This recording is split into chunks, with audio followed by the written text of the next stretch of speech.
सभी को राम राम। आज हम बात करेंगे चंद्र क्षेत्र से निकलने वाली सूर्य रेखा के बारे में। वह व्यक्ति को क्या फायदा पहुंचाता है, उसका स्वभाव कैसे होगा, उसका मन के विचार कैसे होंगे, इन्हीं सब के बारे में आपको बताएंगे। इससे पहले मेरे चैनल को सब्सक्राइब करें और बेल दबाएं। आइए बात करते हैं। चंद्र क्षेत्र से निकलने वाली सूर्य रेखा अपने स्वामी के मानस और अंतःकरण का स्थायित्व नहीं रहेगा। मतलब कहने का मतलब है कि वो एक जगह पर रुकने वाला व्यक्ति नहीं है। वह हमेशा कुछ न कुछ अलग ही सोचते रहता है। आज यह काम कर रहा है तो कल दूसरा काम करेगा। ऐसी चीज़ें हैं कि जैसे वह पुलिस में भर्ती होने की तैयारी करेगा, फिर अचानक वो बोलेगा नहीं मुझे मिलिट्री में भर्ती होना है। मतलब उनका मन स्थिर नहीं रहता है। वह हमेशा उनका अंतःकरण मतलब साथ नहीं देता है। उनका लक्ष्य और सिद्धांत बदलते रहते हैं तथा अस्थिर मन के कारण वह कोई भी जो भी कार्य करते हैं वह कार्य पूर्ण नहीं होता है, बीच में ही लटक जाता है। वह हमेशा जब ऊपर उठना चाहते हैं तो वह अपने मतलब खुद के बल से नहीं उठ पाते। उनका सहयोग, किसी न किसी का सहयोग लेना पड़ता है। दूसरों का सहयोग जब मिलता है तो वह व्यक्ति अपने जैसे मान के चलिए कि उनके भविष्य में कभी प्रेमिका आई हो तो उसका सहयोग मिल गया। कभी जब जीवन में वो उनका विवाह होगा तो उनकी मिसेस का सहयोग मिलेगा, तब वह अच्छा खासा धन कमा सकते हैं। दूसरे व्यक्तियों के संदिग्ध में ही उनकी उन्नति अवसर और ले जाने में सिद्ध होगा।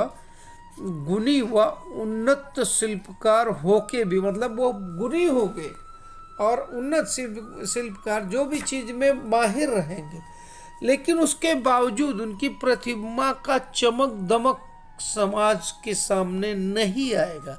उसका लाभ कोई दूसरा लेगा, क्योंकि क्या है कि उनके गुण को वो खुद ही नहीं पहचान पाएंगे जो उनके अंदर गुण छिपा है।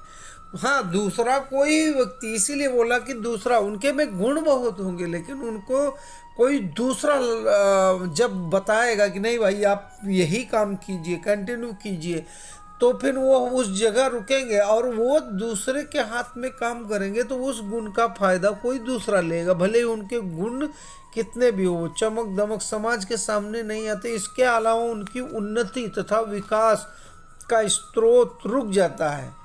अब विकास का सीधी सीधी आपको गुण कितना भी हो, लेकिन आप खुद के लिए जब काम करेंगे तो आपको लाभ मिलेगा। लेकिन अगर किसी दूसरे के लिए आप अपना ये जो भी बुद्धिमत्ता आप लगाएंगे तो उसका लाभ तो कोई दूसरा ले जाएगा, तो आपको साहजिक बात है कि आपको उसका लाभ नहीं मिलेगा। उनके जीवन में इतनी घटनाएं जन्म लेती हैं, अब मतलब कई घटनाएं ऐसी जन्म लेंगी कि वो हमेशा उनके काम में रुकावट आएगा। अगर वो कभी खुद का करना चाहेंगे, वह हर एक समय तथा घटना बन जाते हैं। जो भी समय वो हिम्मत करके करना भी चाहते हैं तो एक कोई ना कोई घटना ऐसे बन जाते हैं कि वो उनको पीछा लेना पड़ता है अपना। वो वैसे ऐसे व्यक्ति दिखने में बहुत ही सुंदर होते हैं और उनकी सुंदरता के कारण वो प्रेमी भी होते हैं, लेकिन उनके प्रेम को दृष्टि के निगाह, मतलब संदेह की दृष्टि के निगाह से देखा जाता है। उनको संदेह तक देखा जाता है चंद्र क्षेत्र से, कि विश्वास नहीं रहता है दूसरे को कि हाँ भाई ये साथ निभाएगा कि नहीं निभाएगा। कारण यही है कि चंचलता उनके में बहुत होगी। वो एक जगह पर कभी ठहरने वाले नहीं होते, इसके कारण विश्वास नहीं होता है।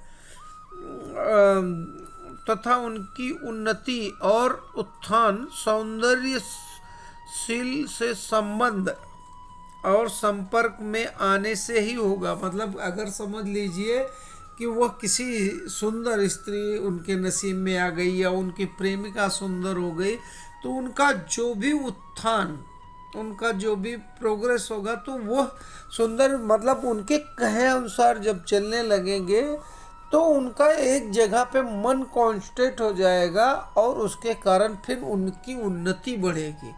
जिस भी हाथों में चंद्र पर्वत से निकलने वाली सूर्य रेखा होगी, सूर्य पर्वत तक पहुंचेगी, तो यह मान के चलिए थोड़ा अशुभ है, लेकिन कहीं ना कहीं से किसी स्त्री के सहयोग से, किसी मित्र के भी सहयोग से, किसी प्रेमिका के सहयोग से, किसी विवाहित अपनी औरत के सहयोग से जिससे आप विवाह करेंगे, इनके सहयोग से ही आपकी उन्नति ज़्यादा बढ़ जाएगी।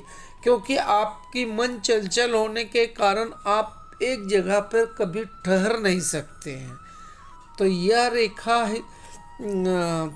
थोड़ा इस हिसाब से थोड़ी मायूस करती है जिन भी हाथों में है, लेकिन मायूस वाली बात नहीं है। कोई ना कोई ऐसी रेखा आपके हाथों में, ऐसे चिन्ह आ जाते हैं जिस वजह से आपका जो भी दोष है वह कम हो जाता है और आप उसका लाभ, हाँ यह मान के चलिए कि वह जो शुभ चिन्ह है वह आपका यह अशुभ चिन्ह कम कर देगा, लेकिन जो फायदा, जो आपको ज़्यादा मिलने वाला था लाभ, उस लाभ को कम कर देते हैं। आपके खास करके अस्थिरता के कारण आपका अंतःकरण स्थायी नहीं रहता है, हमेशा कहीं ना कहीं बदलते रहता है, अलग अलग सोचते रहते हैं। इसके लिए जब आपका कोई सहयोगी मिलेगा तभी आपको लाभ मिलेगा।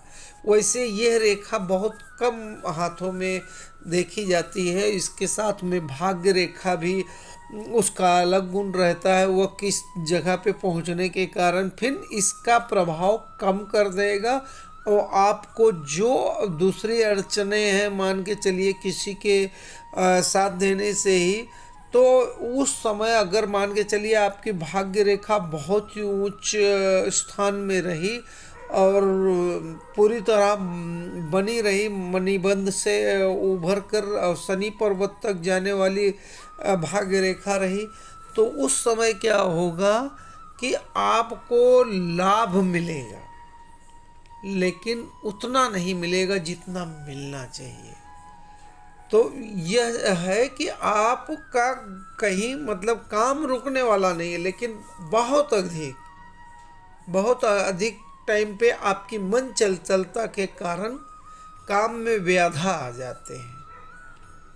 आपको मेरे विश्लेषण अच्छे लगे होंगे तो मेरे चैनल को सब्सक्राइब करें और लाइक करें। इससे मतलब हमें अच्छा लगता है कि हाँ, हमने कुछ अच्छी बात कही है जो लोगों को समझ में आ गई हो।